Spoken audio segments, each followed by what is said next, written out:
बिस्मिल्लाहिर्रहमानिर्रहीम। अस्सलामुअलैकुम। Hafiz Mohammad Ajmal channel Table Talk में आपसे मुखातब है।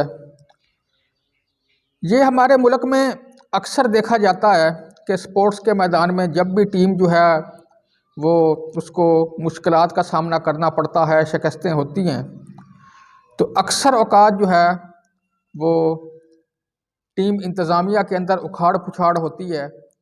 किसी न किसी को, कभी कप्तान को, कभी किसी को कुर्बानी का बकरा बनना पड़ता है। और यहाँ पर भी ऐसा ही हुआ।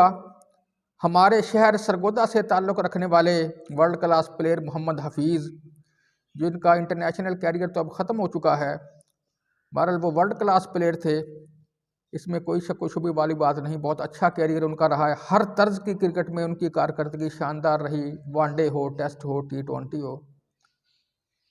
उनके बारे में यह कहा जाता था कि उनकी खेल के बारे में मालूमात भी काफ़ी ज़्यादा हैं और उनको अपने वक्तों में प्लेयर जो साथी प्लेयर जो थे वो क्रिकेट का प्रोफेसर कहते थे कि किसी चीज़ के बारे में बोलना हो, तो किसी चीज़ के बारे में बात करनी हो तो वो तो इस तरह बोलते थे जैसे कोई लेक्चर दे रहे हैं।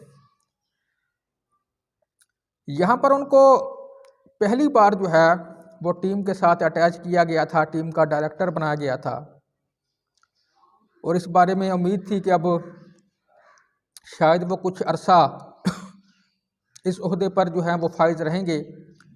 लेकिन एक ही सीरीज़ हुई, एक ही टूर हुआ, उसके बाद वापसी पर अचानक उनको इस्तीफ़ा देना पड़ गया। अब इस इस्तीफ़े की क्या वजूहात रहीं, इस बारे में कहना तो मुश्किल है, अंदरूनी बात क्या रही। लेकिन पहली बात तो ज़ाहिर सी बात है कि टीम की कारकर्दगी भी है कि टीम की कारकर्दगी बहुत नाक़िस रही। ऑस्ट्रेलिया में हम वाइट वॉश हुए, टेस्ट सीरीज़ 3-0 से हार गए। न्यूजीलैंड में भी T20 सीरीज़ 4-1 से हमें हारना पड़ी। लेकिन अभी तो एक ही टूर हुआ है और उन्होंने इस्तीफ़ा भी दे दिया। ये हैरानकुन बात कही जा सकती है। अब उन्होंने ये कहा है कि अब इसकी अंदरूनी कहानी मैं सामने लेकर आऊँगा, अब ये अल्लाह जाने क्या कहानी है। लेकिन कहा यह जा रहा है कि उनका रवैया जो था वो प्लेयर्स के साथ काफ़ी सख्त गिर रहा और प्लेयर्स जो थे वो उनसे ज़्यादा खुश नहीं थे। फिर वो सारे मामले जो थे वो हर चीज़ को अपने हाथ में हैंडल करना चाहते थे और प्लेयर्स को उन्होंने अंडर प्रेशर रखा।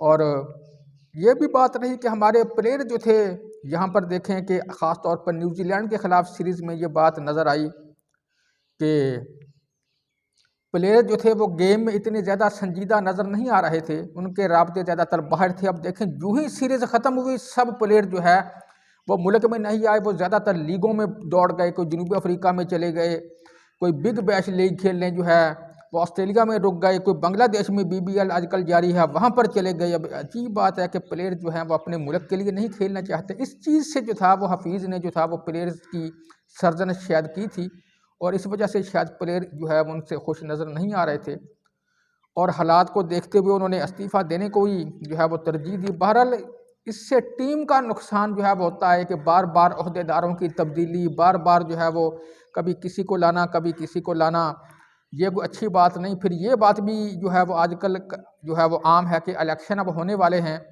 और इलेक्शन के बाद जो है वो जो भी हुकूमत आएगी जिस पार्टी की, बोर्ड के अंदर फिर जो है वो तब्दीली आने वाली है और कई जो है वो उन्होंने जो है वो अपनी अपनी जो है वो मशकें कस भी ली हैं।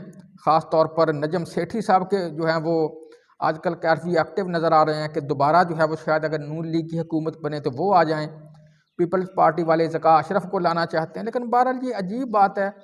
तो यहाँ पर जो है वो हमारी यही गुजारिश है कि आप देर पा फैसले करें, पक्के फ़ैसले करें। जिस ओहदेदार को आप लाते हैं कुछ देर आप उसको इस ओहदे पर काम करने का मौका भी दें।